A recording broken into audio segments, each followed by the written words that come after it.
एक मालिक है और वो मालिक अपने नौकर से कहता है कि तू हर रोज मुझे 1 लीटर दूध गर्म करके पिलाएगा, ये तेरी ड्यूटी है। तो नौकर रोज 1 लीटर दूध पिलाता था। कुछ दिन बाद नौकर जो है उस दूध में से 1/4 लीटर दूध खुद पी जाता था और बाकी दूध में पानी मिला के मालिक को पिलाता था। फिर कोई मालिक से शिकायत करता है कि साहब ये जो नौकर आपने रखा है ये दूध में गड़बड़ करता है। तो मालिक ने कहा अच्छा ऐसा है क्या, और उसने नौकर की निगरानी के लिए एक और नौकर रखा। अब 2 नौकर हो गए, तो दोनों नौकरों ने 1/4 लीटर दूध खुद पीना शुरू किया और बाकी दूध में वो पानी मिला के मालिक को पिलाते थे। कुछ दिन बाद फिर मालिक को कुछ लोगों ने कहा कि आपके ये 2 नौकर जो हैं वो दूध में पानी मिला के पिला रहे हैं आपको। तो उसने कहा अच्छा ऐसा है। तो उसने एक और नौकर रखा, बोला इन दोनों पे निगरानी रखो। अब 3 नौकर हो गए, तो तीनों 1/4 लीटर दूध पीते थे, मालिक को 1/4 लीटर दूध में पानी मिला के पिलाते थे। मालिक की तबीयत भी थोड़ी कमज़ोर होने लगी, थोड़ा वीक हो गया वो। फिर किसी ने कहा कि आपका स्वास्थ्य बड़ा गड़बड़ हो गया है, आप तो बहुत कमज़ोर होते जा रहे हैं, ये नौकर आपके बड़ा गड़बड़ कर रहे हैं। तो उसने बोला अच्छा ऐसा हो रहा है क्या। तो उसने एक और नौकर रखा, बोला इन तीनों पे निगरानी रखो कि ऐसा ना हो। अब जब 4 नौकर रख लिए तो दूध तो 1 ही लीटर था। थोड़े दिन ठीक मिला, फिर चारों नौकर मिल गए और दूध पीने लग गए। अब मालिक को क्या पिलाएं। तो वो क्या करते थे कि जब मालिक सो जाता था तो जो दूध पे थोड़ी मलाई जमती है ना ऊपर, वो मलाई लेके मालिक की मूंछ पे लगा देते थे। सुबह मालिक उठ के कहते कि बड़ी भूख लग रही है, तुम लोगों ने रात को दूध नहीं पिलाया। तो कहते नहीं नहीं मालिक पिलाया, आपका हाजमा खराब है, आपकी तबीयत ठीक नहीं है। वो कहता क्यों कैसे। और फिर वो मालिक को आईना दिखाते, कहते ये देखिए साहब अभी भी प्रूफ है। कौन सा प्रूफ है, आपके मूंछ पे देखिए मलाई जमी हुई है। तो अब मुझे बताइए दोस्तों कि ये कहानी है या हकीकत। हकीकत है। तो इसमें मालिक कौन है और नौकर कौन है। हाँ आप बताइए। इसमें मालिक जो है जनता है और नौकर जो है वो सरकार है। हाँ बिल्कुल सही पहचाना आपने। आप लोगों ने भी ये बात पहचान ली थी। दोस्तों अब मुझे बताइए कि ये जो बड़े बड़े घोटाले होते हैं देश में और जो पैसा लूटा जाता है वो किसका पैसा जाता है। हाँ हाँ आप बताइए। सरकार का। सरकार का पैसा जाता है। लेकिन सरकार के पास ये जो पैसा आता है वो आता कहां से। हाँ हाँ बताइए। टैक्सेस। बिल्कुल सही, टैक्सेस से। अच्छा आप में से कितने लोग हैं जो टैक्स नहीं भरते। जरा संभाल के जवाब दीजिएगा, इनकम टैक्स डिपार्टमेंट देख रहा है ये शो। बताइए आप में से कितने ऐसे हैं जो टैक्स नहीं भरते। तो कई लोग हैं यहां पर जो टैक्स नहीं भरते। दोस्तों यही सवाल हमने देश में अलग अलग किस्म के लोगों से पूछा और उन्होंने हमें क्या जवाब दिया, आइए देखते हैं। आप टैक्स भरते हैं? टैक्स किस बात का। टैक्स मेरेंगे इतना इनकम ही नहीं है कि मैं टैक्स भरूंगा। यहाँ कमाने खाने को तो पूरा नहीं पेट भरता, कहाँ से टैक्स भरूंगा साहब। टैक्स इतनी कमाई नहीं होती, टैक्स कहाँ से दूंगा। बैंड वाले हमको क्या पता है कि टैक्स क्या होता है। किसका टैक्स है ये? आप टैक्स भरते हैं? किस चीज का टैक्स मतलब? हम टैक्स नहीं भरते। सर ड्राइवर आदमी हो, 10,000 का नौकरी कर रहे हो, उसमें टैक्स क्या भरे। क्या आप लोग टैक्स भरते हैं। नहीं नहीं काय का भरते टैक्स नहीं भर। हम छोटे आदमी लोग नहीं भर पाएंगे, नहीं भरते। अरे पैसा ही नहीं तो टैक्स काहे को भरूंगा। नहीं टैक्स वैक्स मेरे को मालूम नहीं उसके बारे में। टैक्स में नहीं भरता। नहीं टैक्स फिलहाल नहीं भरता हूँ। हम नहीं भरते। नहीं नहीं नहीं नहीं नहीं नहीं।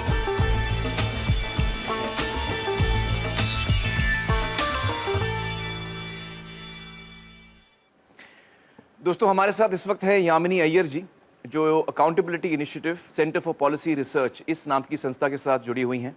यामिनी जी बहुत बहुत शुक्रिया हमारे साथ जुड़ने का। मुझे बताइए कि इन सारे लोगों का कहना है कि ये टैक्स नहीं भरते, ये बात कितनी सही है कितनी गलत है। बिल्कुल गलत। इस वीडियो में सारे लोगों ने टैक्स भरा है। कैसे। आमिर आप मुझे एक बात बताइए, आपके पास मोबाइल फोन तो होगा। जी। खरीदा था खुद। नहीं मैंने मैनेजर ने लिया था मेरे लिए। हाँ।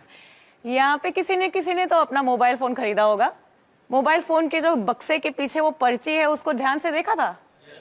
उस पे क्या लिखा हुआ है, इंक्लूसिव ऑफ टैक्सेस। तो जब मोबाइल फोन खरीदा तो आपने भी टैक्स दिया, सभी ने टैक्स दिया और जब मोबाइल फोन का बिल भी भरते हैं तो उस पे भी टैक्स देते हैं। लेकिन हर आदमी तो मोबाइल फोन नहीं खरीद पाता। मोबाइल फोन को छोड़िए, अगर आप सोचें आपके रोज की जिंदगी में सुबह से लेकर शाम तक जिन सभी चीजों का आप प्रयोग करते हैं वो कहीं से आपने खरीदा तो टैक्स दिया, टूथपेस्ट खरीदा टैक्स भरा, ब्रश खरीदा टैक्स भरा, कोम खरीदा टैक्स भरा, खाने पीने की चीजों पर भी टैक्स पड़ता है। जो कुछ भी पैकेज से आपने खरीदा, चिप्स खरीदा, पैकेज नमक खरीदा या चीनी खरीदा, उस पे टैक्स, दाल खरीदी उस पे टैक्स, चाय की पत्ती उस पे टैक्स।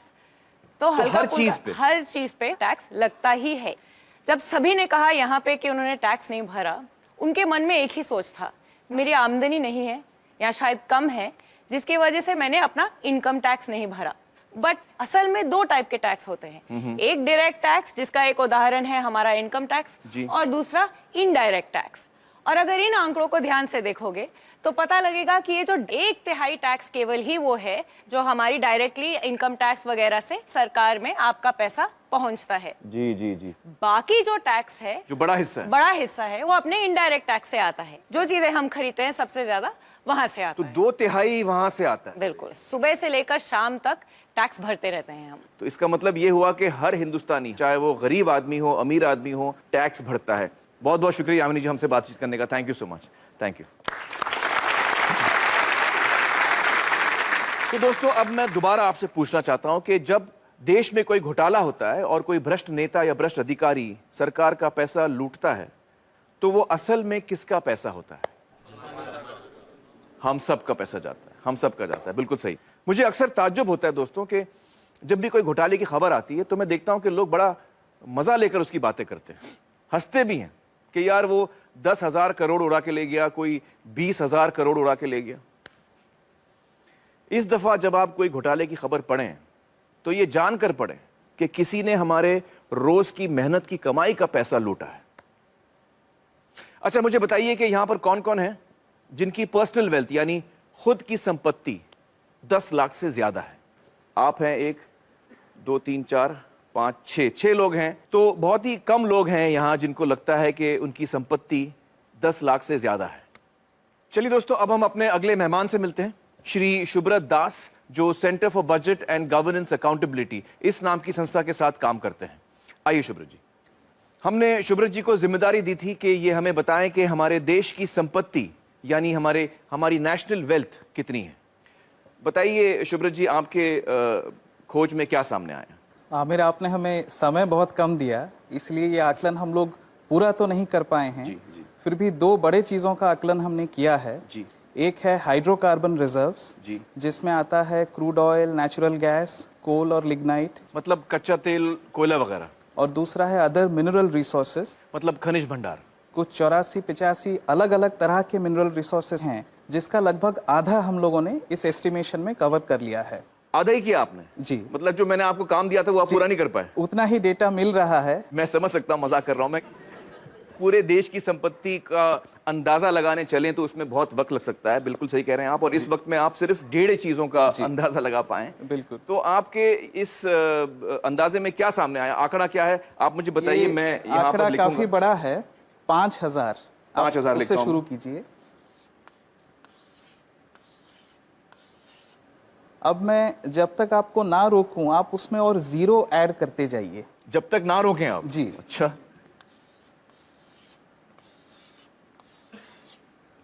कुछ और जीरोस लगाइए। तो ये तो बोर्ड खत्म हो गया शुभ्रत जी।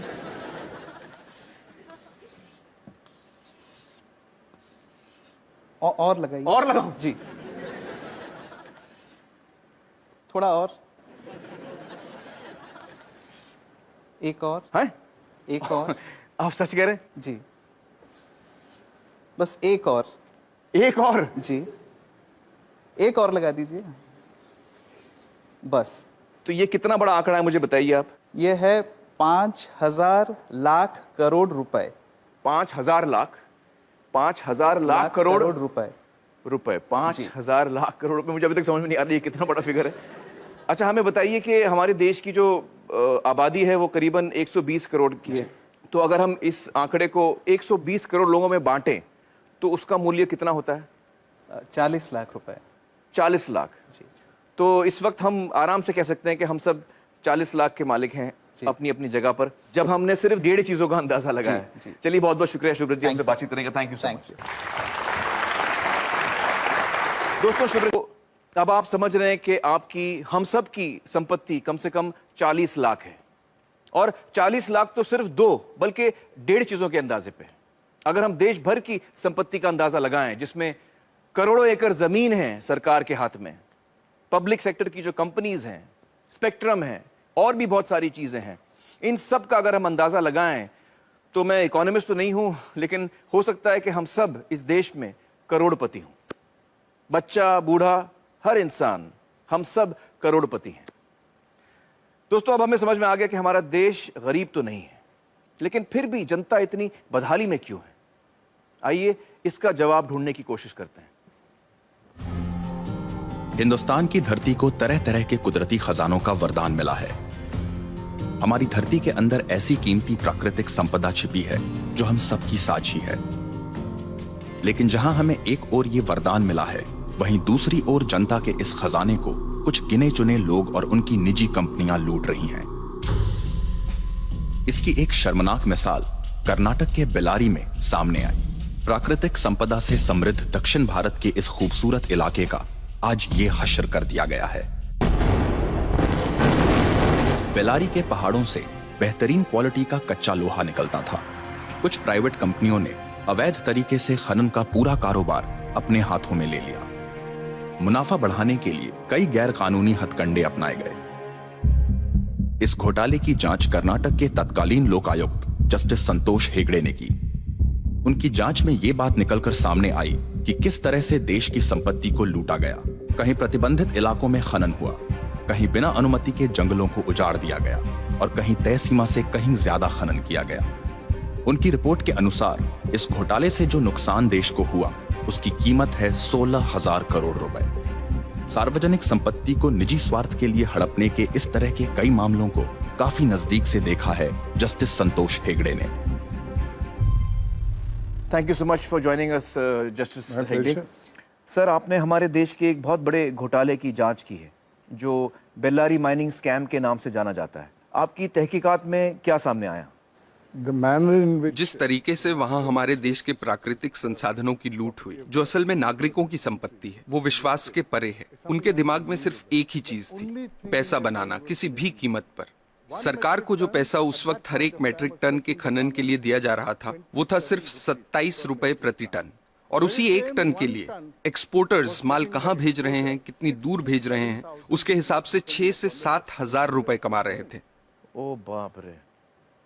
जब वो लोग इस काम में उतरे, तब कुछ नहीं था उनके पास, पर देखते ही देखते 2-2, 3-3 हेलीकॉप्टर, हवाई जहाज, उनके उड़ने के लिए रनवे, सब कुछ बना लिया उन्होंने। सोने के सिंहासन बना लिए उन्होंने अपने लिए। मैंने जो अपनी रिपोर्ट दी थी, उसमें क्या सामने आया कि कर्नाटक के 3 मुख्यमंत्री दोषी पाए गए। उसमें वो मुख्यमंत्री भी शामिल थे जो उस वक्त सत्ता में थे। 9 और मंत्री भी दोषी पाए गए थे। उसके अलावा 797 अधिकारी, जिसमें 14 IAS अफसर थे, कर्नाटक एडमिनिस्ट्रेटिव सर्विस के अफसर थे, और कई और विभागों के अफसर, सब शामिल थे। मतलब लगभग पूरा प्रशासन इसमें शामिल था।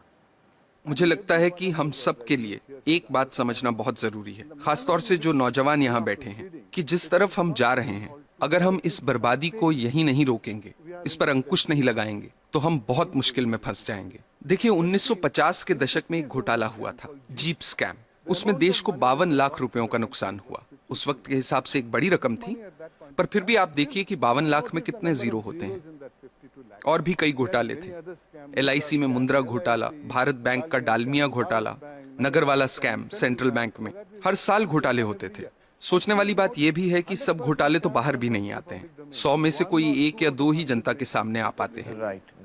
अब 2010 पे आते हैं। कॉमनवेल्थ गेम्स, 70,000 करोड़ का घोटाला। 2G scam, 1,76,000 crore. 2012 पे आइए, कोलगेट घोटाला, 1,86,000 करोड़। अगर 1,86,000 करोड़ रुपए का एक घोटाला होता है, तो देश की अर्थव्यवस्था पर क्या असर होगा, आप अंदाजा लगा सकते हैं। 1987 में देश के प्रधानमंत्री ने क्या कहा था, वो याद कीजिए। स्वर्गीय राजीव गांधी ने कहा था कि सरकार 1 रुपया गरीबों के लिए खर्चती है तो उसमें से सिर्फ 15 पैसे ही उन तक पहुंचते हैं। कुछ वक्त पहले कर्नाटक में हमने पढ़ा कि गरीबों को 1 रुपए किलो चावल देने की घोषणा हुई है, जिसके लिए सरकार एक मोटी रकम खर्च कर रही है। कुछ हफ्ते ही बीते थे कि अखबारों में ये रिपोर्ट्स आनी शुरू हो गईं कि जो पैसा गरीबों को 1 रुपए के हिसाब से चावल देने के लिए खर्चा जा रहा है, उससे जो चावल खरीदा जाता है वो या तो एकदम सड़ा हुआ होता है, या जहां अच्छे चावल की खरीद हुई है वहां उसे गोदामों से चुरा चुरा के प्राइवेट लोगों को दे दिया गया है। इस तरीके से पैसे की लूट हो रही है। कैसे बच पाएंगे हम? सर, इस तरह के घोटालों का, भ्रष्टाचार का आम लोगों की जिंदगी पर कैसे असर पड़ता है? आप अपने रोजमर्रा के खर्चों को देखिए। पिछले साल के मुकाबले इस साल कितनी महंगाई है, क्योंकि जो पैसा देश के विकास के लिए रखा गया है, जिसे देश की प्रगति के लिए इस्तेमाल में लाना चाहिए, वो पैसा 85% चुरा लिया जाता है। देश के प्रधानमंत्री ने कहा था, मैं नहीं कह रहा, मेरे अंदाजे से तो अगर 1988 में 1 रुपए में 15 पैसे ही सही जगह पर पहुंचते थे, तो आज 5 रुपयों में से 15 पैसे पहुंचेंगे। ये हो रही है हमारी तरक्की। हम लोग, आप हेल्थ केयर को लीजिए, सरकारी अस्पतालों को काफी नजदीक से मैंने देखा है कि वहां क्या हो रहा है। मैं आपको एक मिसाल देता हूं। 2010 में एक गांव की महिला डिलीवरी के लिए सरकारी अस्पताल आई, उससे पैसे मांगे गए, उसके पास पैसे नहीं थे। अस्पताल ने साफ इनकार कर दिया। महिला के साथ जो व्यक्ति था वो पैसों का इंतजाम करने गांव भागा। फिर अस्पताल वालों ने महिला को कहा कि यहां मत बैठो, बाहर जाओ। वो बेचारी उस हालत में सड़क पार करके बाहर बस स्टॉप पर जाकर बैठ गई। जब तक पैसों का इंतजाम होता, बाहर उसी बस स्टॉप पर उसकी डिलीवरी हुई। ये किस तरह के समाज में जी रहे हैं हम? मुझे लगता है कि लालच तो एक बात है, लेकिन लालची होने के साथ साथ हम अपनी इंसानियत भी पूरी तरह से खो रहे हैं। हम इंसान से शैतान बन रहे हैं। हमें इस बात से कोई फर्क नहीं पड़ रहा कि दूसरे लोगों के साथ क्या हो रहा है। हर जगह, हर डिपार्टमेंट का यही हाल है। कुछ ईमानदार लोग भी हैं। मैं ये नहीं कह रहा कि सभी 125 करोड़ लोग बेईमान हैं, लेकिन ज्यादातर लोग मजबूरी में ईमानदार हैं, क्योंकि उनके पास बेईमानी करने का मौका ही नहीं। आज के हालात ऐसे हैं कि एक आदमी जो बड़े ओहदे पे है, वो अगर दूसरे पर उंगली उठाकर कहता है कि आप भ्रष्ट हैं, करप्ट हैं, तो सामने वाला इनकार नहीं करता। वो पलटकर कहता है कि आप नहीं हो क्या भ्रष्ट? That's so true. That is so true. ऐसी सोच बन चुकी है। यहाँ जो नौजवान मौजूद हैं उनसे मैं कुछ कहना चाहता हूँ। Sure, please. मेरी पीढ़ी के लोग अब हालात नहीं बदल पाएंगे। अब सिर्फ आप ही हालात बदल सकते हैं। और आपके लिए अच्छी बात यह है कि लालच सब सरहदें पार कर चुका है, सिर के ऊपर निकल गया है। अब और ऊपर जाने की जगह ही नहीं बची। आपके पास मौका है उसे नीचे लाने का। ये काम आपको जरूर करना है, मेरी खातिर नहीं, अपनी खातिर, अपने बच्चों की खातिर।